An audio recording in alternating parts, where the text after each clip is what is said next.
कल्पना कीजिए, एक राजकुमारी जो सौंदर्य, बुद्धि और शक्ति की देवी बन सकती थी, जिसके लिए असंख्य राजकुमारों ने अपने दिल हारे, पर उसने चुना एक तपस्वी जो श्मशान में रहता है, शरीर पर भस्म, गले में सर्प और सिर पर चंद्रमा।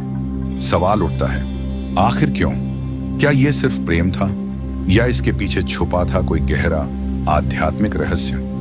आज हम जानेंगे माता पार्वती ने महादेव को क्यों चुना। शिव पार्वती की यह कहानी सिर्फ प्रेम नहीं, बल्कि समर्पण, तपस्या और ब्रह्मांडीय संतुलन की कहानी है। वीडियो को अंत तक जरूर देखिए, क्योंकि अंत में छुपा है एक ऐसा संदेश जो आपके जीवन को भी बदल सकता है। माता पार्वती का जन्म हुआ था राजा हिमावंत और रानी मैना के घर, लेकिन यह सिर्फ एक जन्म नहीं था, यह पुनर्जन्म था सती का, जिन्होंने अपने पिता दक्ष के अपमान और महादेव का अपमान सह न पाने पर यज्ञ में आत्मदाह कर लिया था। सती का प्रेम महादेव के प्रति इतना गहरा था कि अग्नि में जलने के बाद भी उनकी आत्मा केवल शिव का ही जाप करती रही। भगवान विष्णु ने अपने सुदर्शन चक्र से सती के शरीर को खंड खंड कर दिया ताकि शिव के दुहक का अंत हो सके, और वहीं से निकली 51 शक्तिपीठ। परंतु आत्मा अमर होती है और प्रेम, वो तो युगों युगों तक जीवित रहता है। इसलिए सती ने लिया पार्वती के रूप में जन्म, सिर्फ एक ही उद्देश्य से, शिव को फिर से पाने के लिए। पार्वती बचपन से ही अलग थी। जब दूसरी बालिकाएं खेलती थीं, वो एक ही नाम का जाप करती थीं, शिव शिव शिव। उनके माता पिता चिंतित थे। एक तपस्वी जो गृहस्थ जीवन से दूर है, वो तुम्हें पत्नी बनाएगा कैसे? पर पार्वती ने एक ही बात कही, जिसे मैं अपने हृदय में परमेश्वर मानती हूं, उससे बढ़कर और कोई नहीं हो सकता।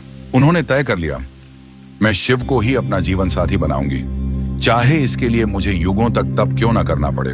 और फिर शुरू हुई वो तपस्या जिसे देख स्वयं देवताओं ने सिर झुकाया।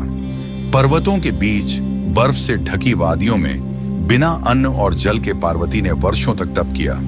कभी केवल पत्ते खाए, फिर उन्हें भी त्याग दिया।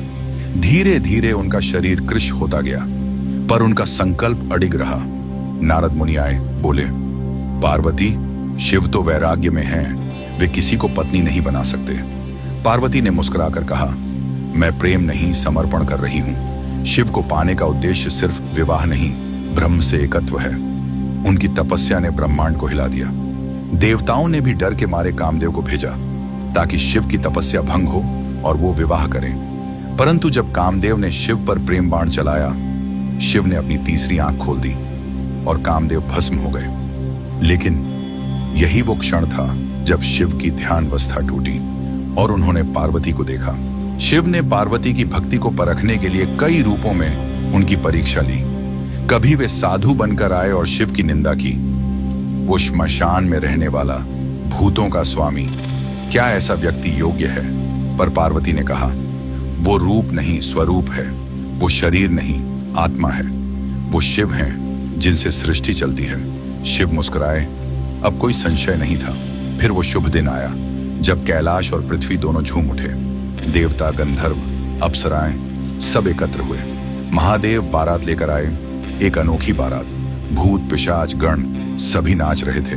रानी मैना बेहोश हो गई। ये कैसा दूल्हा है? पर पार्वती मुस्कुराई। इन्हें समझने के लिए दृष्टि नहीं, आत्मदृष्टि चाहिए। और फिर हुआ वो दिव्य विवाह, जिसने सिर्फ दो आत्माओं को नहीं, दो ब्रह्म शक्तियों को जोड़ा। शिव पार्वती की कहानी इसलिए अनोखी है क्योंकि इसमें कोई इंस्टेंट प्रेम नहीं। यहाँ प्रेम से पहले आता है तप, त्याग, धैर्य, समर्पण और आत्मा की पवित्रता।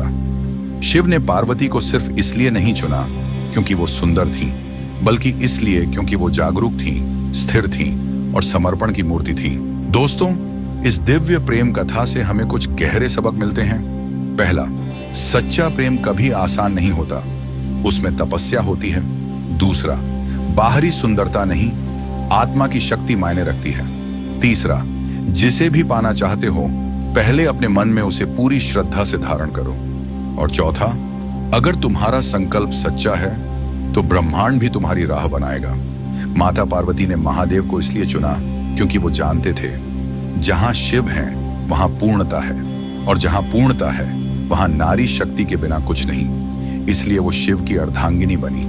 अर्धनारीश्वर की शक्ति, उनका प्रेम हमें सिखाता है कि यदि आप किसी चीज को सच्चे दिल से चाहें, पूरे समर्पण से प्रयास करें और धैर्य रखें, तो समय, परिस्थिति और सृष्टि सब आपके पक्ष में झुक जाते हैं। अगर आपको यह दिव्य प्रेम कथा प्रेरणादायक लगी तो इस वीडियो को लाइक और शेयर जरूर करें। कमेंट में लिखिए जय शिव शंकर, जय पार्वती माता, और सब्सक्राइब करें हमारे चैनल को ताकि आप अगली अद्भुत कहानियां मिस न करें।